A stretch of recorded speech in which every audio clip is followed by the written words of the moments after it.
Well, welcome back to another week, another episode of my show, Jordan, and this is Taking a Different Perspective, where I talk media.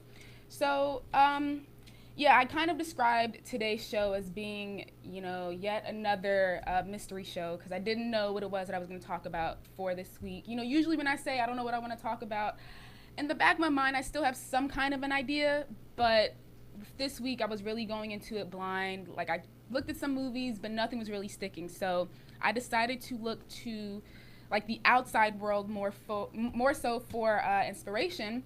And so, I saw that, there was a new movie that was coming out, and there was also another movie that I hadn't seen that had came out. So I thought that, today would be more of a review day. So this is episode 14 entitled it's a Spider-Man and Baby Driver review.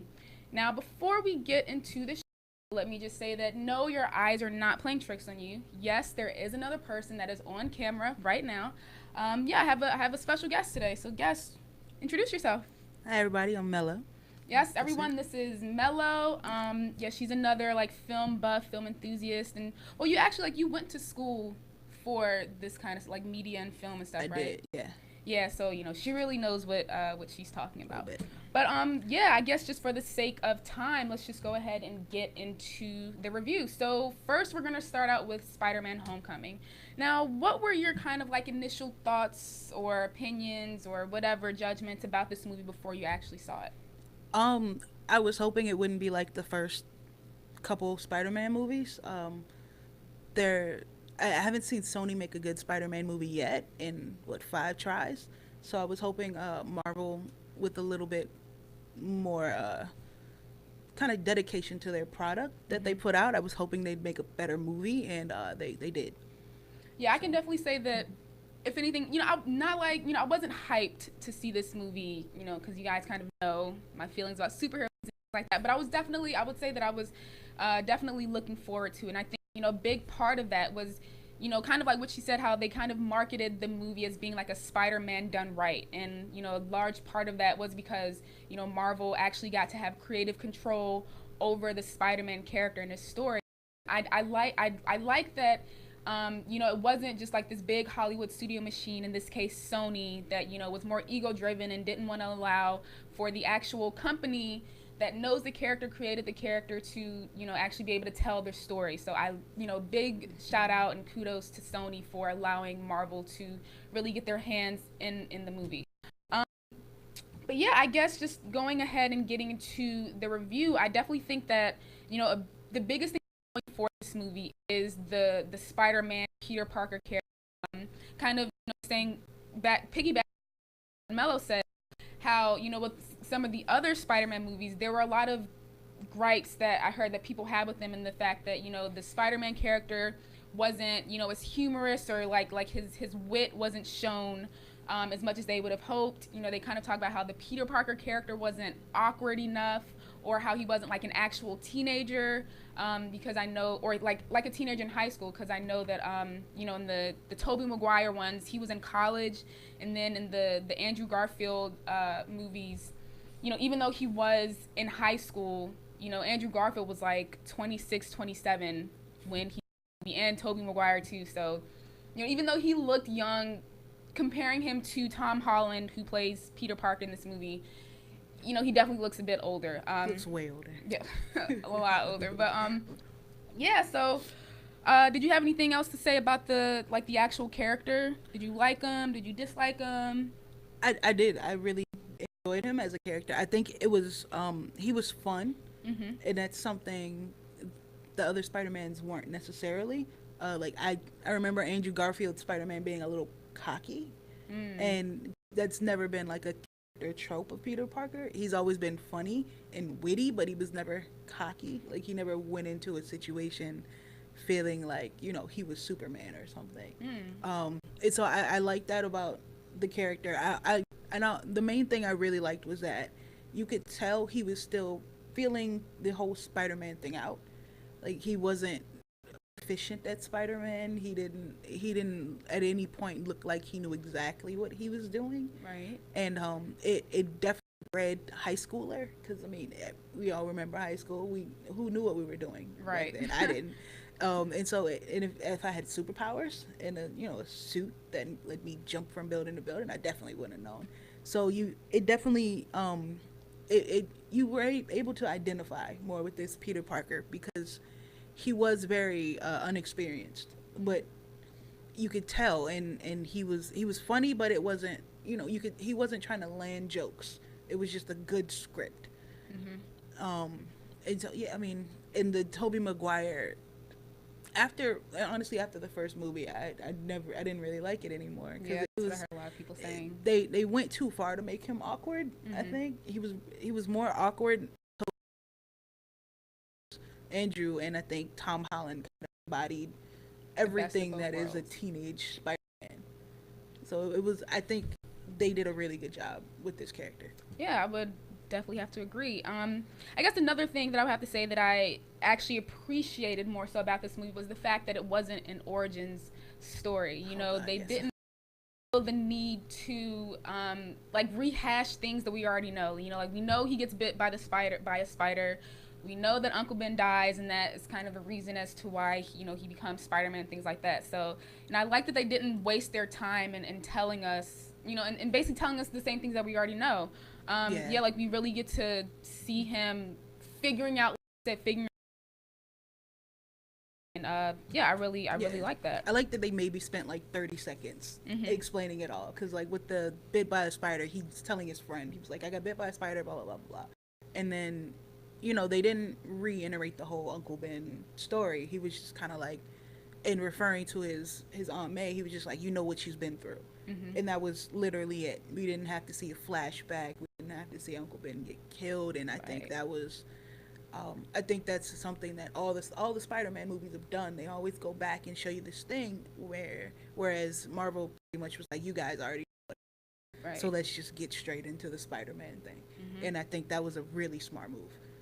So, what did you think about the villain in this movie? Because I know, like, a lot of people with these superhero movies, they always say the villain is like, or the villain is disappointing. So, what did you think about the villain? Can be honest, he's been my favorite Marvel villain so far, because he was the first time you see him, and I believe it's not to spoil it too much, but the first time you see him, he's legitimately scary.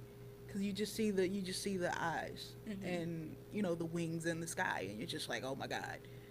And it kind of took me back to like that old Michael Keaton Batman, which was kind of cool, which is also because Michael Keaton was, but it's it was genuinely a little bit frightening seeing him that first time, and then every time after that he kind of came out, it was a little bit intimidating. And as far as villains, I'm just happy they didn't do the Green Goblin again, because they've done it twice. Exactly. I don't think you can do better than the William Dafoe Green Goblin. I don't know. You didn't think that? Wait, was that the first one? Yeah, the first. Okay. Yeah, he was peak Green Goblin. Like, I don't want to see them do another Green Goblin. There's so many Spider-Man villains they could pull from that are interesting. Because I mean, they made the Vulture interesting. So I think that they had so much they could have done with it, and I'm glad they didn't do, the same old villain. Yeah, I would definitely have to agree with you. Besides the fact, I do think that Michael Keaton, did do a really good job as the Vulture, the villain in the movie. He definitely has like that kind of menacing aura to him anyway, so it made sense. Yeah. But just in regards to the villain character overall, I like that we really got to like know and understand this villain. Like, they gave us a backstory.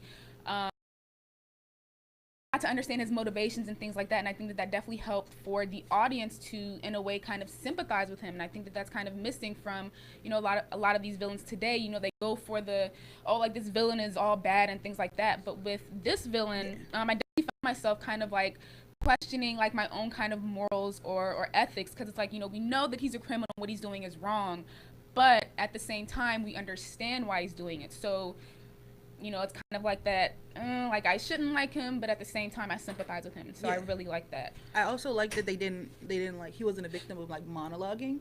So there was no long speech to Peter as he's about to kill him about why I'm doing this. You got to see why, and you kind of got to see how it's like showing, not telling. Yeah, that's and like it kind of brings home, like it full circles, the Marvel universe, and because like the reason he's doing it is a direct correlation between something else that happened in the Marvel universe. And so it's like you see, you go out, you see Avengers, or you see Iron Man, or you see Captain America, and you see them, tear up something, and you never see what happens after. Right. And it's kind of like a consequence for what happens after that is turns him to the Vulture. And I appreciated that it wasn't just him explaining that Right. in one long speech. It was him showing you why. Definitely, definitely. I guess one more thing that I wanted to say that I actually liked about this movie was the twist in the movie. Now that was one thing that I didn't really see coming. It was actually kind of funny because as I'm sitting in the theater, and I'm not gonna spoil it, but you there's this big scene where a ferry split in half, and you see Spider-Man holding on to both sides so that it doesn't fall in the water, injuring and killing all the people in the boat. And so I'm sitting here watching, and I'm like, oh wow, is this the big ending fight scene? Wow, I'm really disappointed. But then like I looked at my phone, and I was like, we have like 45 minutes or so left of the movie. And so I said, okay, well, maybe this isn't the ending part. But then I was a bit confused. I was like, well, then where are they going to take this movie? And then when they showed the twist, I was like, oh, okay, I see, where they're going with this. So, I really appreciated the fact that, like, I personally didn't see it coming. Usually with these movies, you guess the twist, or you kind of know that there's a twist coming, but you don't necessarily know. But for me, that wasn't the case. I know that. Yeah, I saw it coming a little bit. I knew there had to be something else. I cheated, and before I bought my ticket, I checked to see how long the movie was, because I actually went to a late show, and so I was like, wow, it's already 10:30 while I'm getting here, so I know I'm not getting out of here till at least midnight. So I knew it was 2 hours. I was checking my phone, kind of, because in school I learned things happen in roughly a certain amount of time. So I'm checking. It's a thing I do when I watch movies. I'm checking to see when things happen. Right. And that act closes and another one opens. And so I'm looking at time. I'm like, wow, the ferry's falling apart. All of these things are happening. This can't be over yet. I mean, unless they do it like the Andrew Garfield Spider-Man, where there's this long, scene where he's, reminiscing about Mary Jane and blah, blah, blah, which was kind of boring. But I had a feeling something was happening. And so as it was going on, I started putting pieces together, and I kind of saw that twist coming. But it was still a good twist. Yeah. Yeah, they hit at it a little bit in the beginning when he's kind of talking a lot about the Vulture's talking about family, how important family is. You have to figure at some point his family is going to come in, and without giving that away.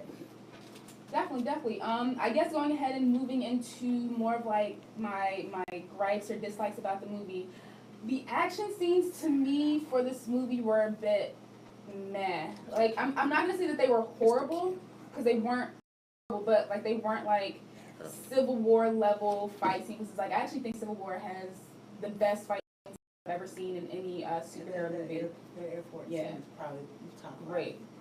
But yeah, and that's actually like something about, if you haven't seen the movie yet. This movie it's not action driven. It's a lot more story and character driven. So if you're going in here expecting to see, a lot of action and a lot of fighting and things like that, just go ahead and lower your expectations just a bit, because, like I said, it's more story and character driven. Did you like the action? I did. I think it played to an underdeveloped Spider-Man, because I'll give you that. He doesn't know what he's doing, so you can't put him in too many situations, because then, he'll have to get help, like he kind of did in the movie.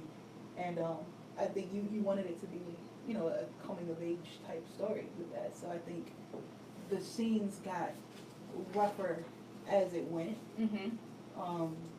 In the beginning, it starts off really cool with a callback to Civil War, and then goes into him kind of like being the friendly man that they were talking about in the trailer. And then, he finds the Vulture, and then things kind of escalate from there. So I don't think, I won't call them boring. I think they were appropriate. Okay, I'll give you that. They're writing for a Spider-Man he hasn't Spider-Man too much before he's still learning the Spider-Man. I think they were fine. They could have been better, absolutely.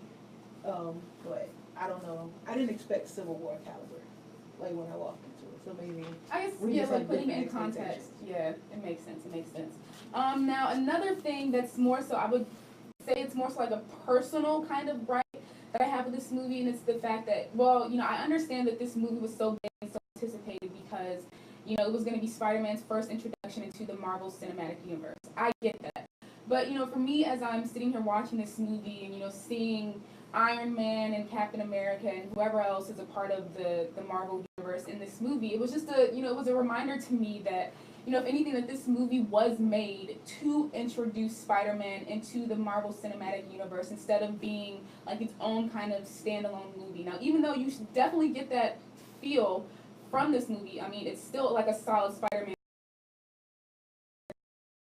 Oh yeah, like they are trying to make this a franchise. They are thinking about how they can elongate the story instead of more so being in the moment and making the story on its own. So like I understand that may not necessarily be a gripe for everyone else out there, especially people that are into more comic books and superhero kind of stuff. But for me, knowing how I feel about the industry and things like that, it was kind of like,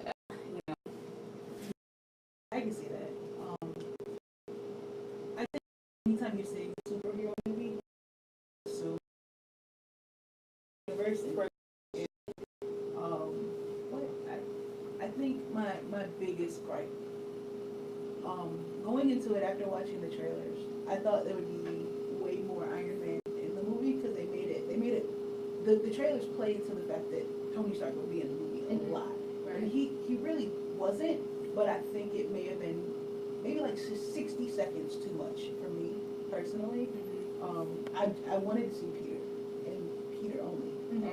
The fact that Tony was in there was great. He pushed the story, and so I get what they were doing, but maybe just a little bit less. Like you want to kind of see him. You see him struggle a little bit in the beginning of the movie, so you kind of want to see him keep struggling so he can get better. But other than that, I think it was a really solid movie. Definitely. And I guess one more thing about this movie, it's not necessarily a dislike, but more so an observation. If for some reason to this movie because Zendaya or Gambino, aka Donald Glover, is in this movie, then I'm just letting you know, go ahead and drop those expectations before you buy the tickets because Gambino's in all of 2 scenes and Zendaya is literally the most irrelevant character in this movie. Now I understand, like I said, that it's a franchise, so of course later on. But looking at this movie strictly from from what we see in this movie, Zendaya, if you were to take her out of the movie, you wouldn't even notice. She's one of those characters where she really doesn't cause too much of a disruption in the movie or help the movie in any way, honestly. I think it's going to be more of a grounding force for Peter. I think they're definitely into the franchise. I'm not going to give away the twist that is her character, but I'm not really sure. I want them to do something with her because I think she's an amazing actress. She's really good in everything I've seen her in. But I don't know what their plan is. I definitely do think Definitely. And I think if you're an actual Spider-Man comic book fan, then there is. If you look at a lot of surrounding characters, they do kind of build it where. So I definitely, I'm not sure what they're going to do with her. I think for what she is, we don't know, it was appropriate maybe for her to not be in the movie a lot. I don't know. I think that whole aspect of the movie, like his more personal life, I think they played enough to it. Definitely. I don't know. But if you want to see like the whole Zendaya fest, or like if you want to see like Donald Glover doing a lot of acting, it's not gonna happen. So you temper your expectations in that, front. But I think they were in there a decent amount for what they were. Yeah, definitely. So I mean, I guess we would both recommend this particular superhero movie. We definitely think that it's one of the best that have come out, since this whole, superhero started. But yeah, I think we're gonna go ahead and move on over to Baby Driver. Now, before I do that, give me 1 second. Characters. But what were your initial thoughts about this? I walked in it having only seen the trailer on YouTube as an ad that they made me watch. I never really thought about going to see the movie, and so I didn't know what to expect. I've seen 1 or 2 movies by that director, but they're not recent. It was one of those things where it was kind of toss up, and I walked out of it saying, "Wow, this was really good." Like we were talking about earlier, I think it's a really good love story disguised as a heist movie, so a musical, which is a new, I guess. The elements all together. It's its own subgenre of movie, which is really really nice. Yeah, I guess for me, it's kind of, I think we kind of shared the trailer coming out, and I didn't really pay much attention to it. Like, if anything, I remember getting from it that, there were going to be car chase scenes and things like that. But I did kind of write this movie off in the beginning. But then when I found out that it was going to be directed by Edgar Wright, who directed another movie called Scott Pilgrim vs. the World, which is a great movie. If you haven't seen it, definitely think you should watch it. I've not seen it. You Oh my goodness. Scott Pilgrim vs. the World is definitely one of those movies that, it just reminds you about the power and the magic of cinema, girl. You have to definitely try to Everyone watch. says that, and I just keep putting it off. Oh yeah, it's a great movie. But yeah, when I found out that he was going to be directing it, and kind of coupling that with the fact that, I've recently been watching a couple videos on YouTube all about, Edgar Wright and his directing style and things like that. I knew that, I should try to give him more of my attention and more of my focus. And so when I found out that he was doing this movie, I thought that that was kind of, gateway into his whole world. Now, I guess for anybody who doesn't necessarily know about this movie or know what it's about, just to give you a brief synopsis, it stars Ansel Elgort, Jamie Foxx, Kevin Spacey, John Hamm, amongst other people. Shane from The Walking Dead has a cameo in there. Didn't know that. But yeah, it basically follows the character Baby, and yeah, that is his name. He's a getaway driver for robbers. And so, this movie we're basically following, his lifestyle, and within the movie we get to see him kind of reaching that point where he knows that he doesn't longer. And so, he's trying to get out of that lifestyle, but then, he realizes that getting out isn't as easy as he thought it would be.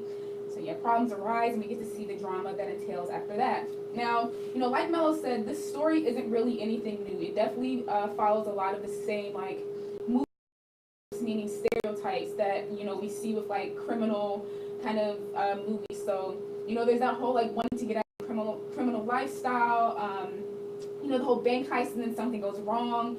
Then there's that whole Bonnie and Clyde kind of reference, and there are car chases and things like that.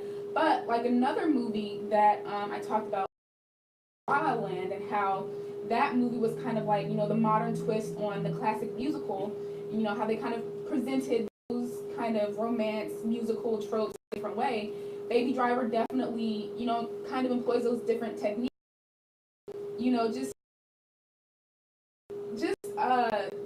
Presenting these tropes in a different way and putting a new spin on it so that it seems fresh. And yeah, I really like that. Yeah, but it's not all together, it all works. But separate, it's kind of we've seen it before. Right. But yeah, the movie is definitely, if you don't know who Edgar Wright is or anything like that, or any of his movies, it definitely has that bit of an upbeat, fast-paced, quirky kind of movie, and I really like that. It definitely felt different and fresh. Yeah, I like the random dance breakdowns. That was one of my favorite part. Besides the driving. Yeah. One thing that I actually wanted to bring to you guys' attention that, I guess you can kind of pay attention to it if you do go to see this movie, but the transitions from scene to scene. Now, there are actually, a couple videos on YouTube that talk all about Edgar Wright and his use of transitions and how, they're just so creative and things like that. And so when I remembered that, I definitely tried to pay attention to the movie, and, I definitely upset that, I wasn't at home and I wasn't able to control the movie and kind of, rewind to see how, they went from this scene to this.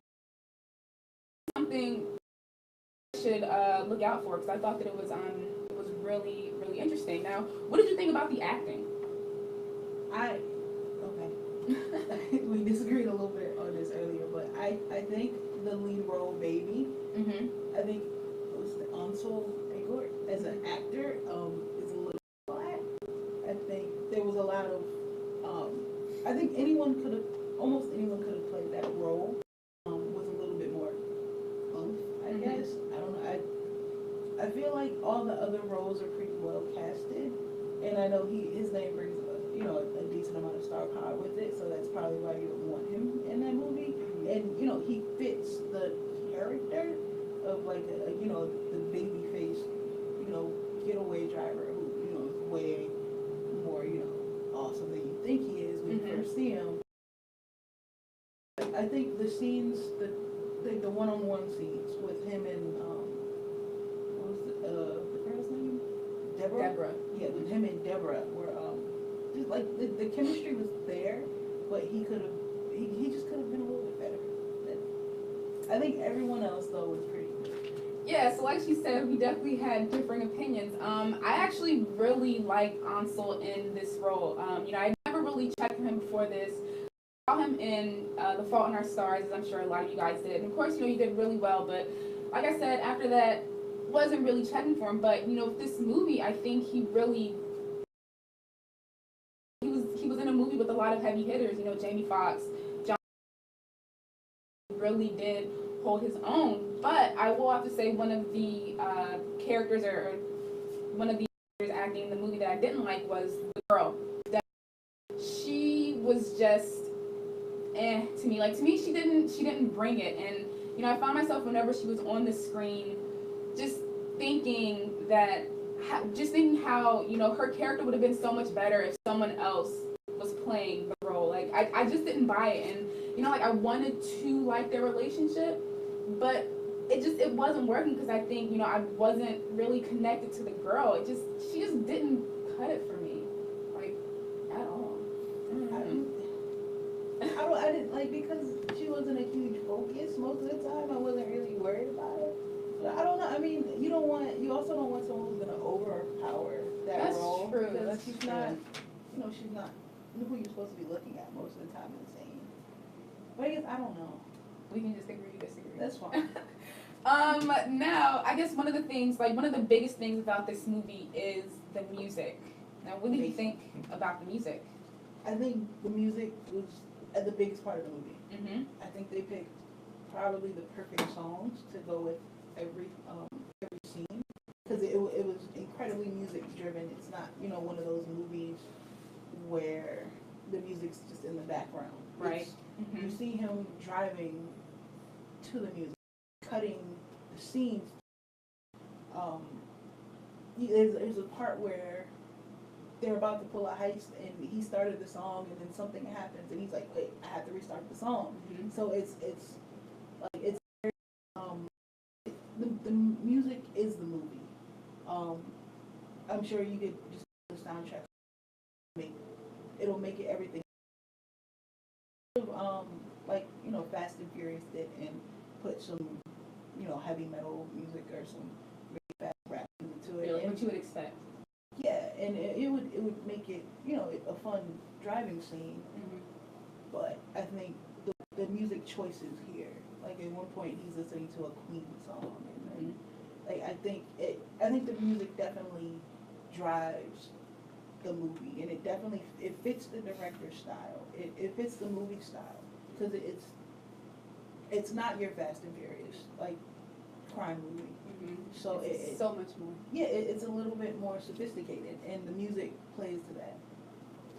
Yeah, as much as I talk about on here, like color, framing, composition, music is another thing that, I really pay attention to, and I think is really important to a movie. And, I love that, like she said, the music just wasn't a part of the background. Like, it was incorporated into the story. You know, if anything, the music was telling us, you know, how we should feel during a certain scene, or, you know, it was giving us insight into, like, the character's thoughts, their feelings, or their emotions. And, you know, I really like that. And, you know, not to sound too repetitive and bring up another movie, La La Land, again, you know, the way that I kind of talked about how they, you know, incorporated music into, like, the fabric of the story. Baby Driver definitely does that, and I really like that. Now, you know, also what she said, how the music kind of matched up with the actions and the edits of the movie. I really like that. You know, there was a movie that I mean, not a movie, a video that I was watching where they were reviewing the movie, and, well, it was Chris Stuckman, he reviews movies on YouTube, and he referred to the movie as being a pseudo-musical, and I thought that so eloquently summed up my thoughts about the movie, because, you know, as I'm sitting here watching it, I'm sitting here thinking, you know, could this movie be a musical? Like, could I categorize it as a musical? But I didn't know if I was necessarily reaching, because, you know, like, there weren't, like, any big dance numbers or anything like that. But you can tell that music is really important. And so, you know, when he called it a pseudo-musical, I felt like it really just articulated what it was that I wanted to say about the movie in that respect. But yeah, the music in this movie is really, really great. Was there anything else you had to say about the movie? An exciting movie. Really, really exciting. It's the perfect. I think it might be the perfect date movie because there's a little bit of everything. So you know, guys, you take your girlfriend to the movie. You don't really want to see a love movie, right? You want to see the heist movie, and it's definitely both. And if you're a music fan, you should see the movie. If you're a car chase person, see the movie. It's something for everyone. There's something for everyone. Everyone should see the movie, pretty much. Yeah. So yeah, we would definitely recommend this movie. Definitely go see this. Now, before we end this, I just wanted to ask you a quick, just simple question, so that, you know, you can be a little more personable for the audience. But what is one of your favorite movies and why? Top favorite movie of all time, The Dark Knight. Not The Dark Knight Rises, not Batman Begins, The Dark Knight. It's the best superhero movie, quite possibly ever. It's the best villain in a movie. Knows Heath Ledger's Joker is amazing. You got an Oscar for it. Yeah, you can't really top it. Jared Leto could never. No, well, let's not. That's another conversation for another day. You get it's a middle movie, so you get past the whole Batman origin story, and you know it the way it opens, like it just straight into the heist, and you meet the Joker, and you see him getting away. And the part that stuck out the most about that was you don't see, you know, Batman swoop in and fight him. They're not going back and forth the whole movie. And it definitely plays to the fact that Batman and the Joker are kind of like two halves of the same coin. There really is no reason for Batman without the Joker. And the Joker kind of lives to ruin Batman. Like, so it's the first time you kind of see that relationship where it's not just the campy kind of Joker dancing around being a criminal. He's a real criminal. He's a real thought out, complex character. Yeah, and he's not just doing it to get to Batman. He burned all the money he stole just because why not? You don't see that, and it was the complexity of both those characters in a superhero. Like I'm honestly really reluctant to call it a superhero movie because it's almost not that. Yeah. So it's a favorite movie. I could go on for like 3 hours about it, and I know we don't have that kind of time. Yeah. So yeah, I get it. I mean, if unfortunately you haven't seen The Dark Knight, I mean, what are you doing? Honestly, go see it now. Right. It comes on TBS at least like once a month. So. Yeah, definitely check out that movie. But that is the end of today's discussion. Thank you, Mello, for being here. Thank you for having me. Yeah, awesome. Yeah, it was fun. You know, not just having someone to bounce ideas off of. So I watch you when you come on, so I was like, I gotta do it once. Hey, but yeah, thank you. I appreciate you for being here. But yeah, you know, if you made it this far, just know again that you're my man's 100 brands. I appreciate you for the support. You can catch me here same time, same day every week, 12:30 to 1 every Tuesday. right here. You know, if you enjoyed this review, then definitely check out some of my other episodes. I've done analysis of some movies. I've done like discussions or like current events and things like that. So definitely check that out. But yeah, for next week, it is unfortunately going to be another mystery show. I had an idea of something that I wanted to do, but I don't know if I'll necessarily be able to find the movie. So, you know, if I can't find it, then I'll have to do something else. But yeah, still be on the lookout for that. You know, it won't be a disappointing show in the least. But yeah, that's the end of today's episode. And yeah, I'll see you guys next week. All right, bye.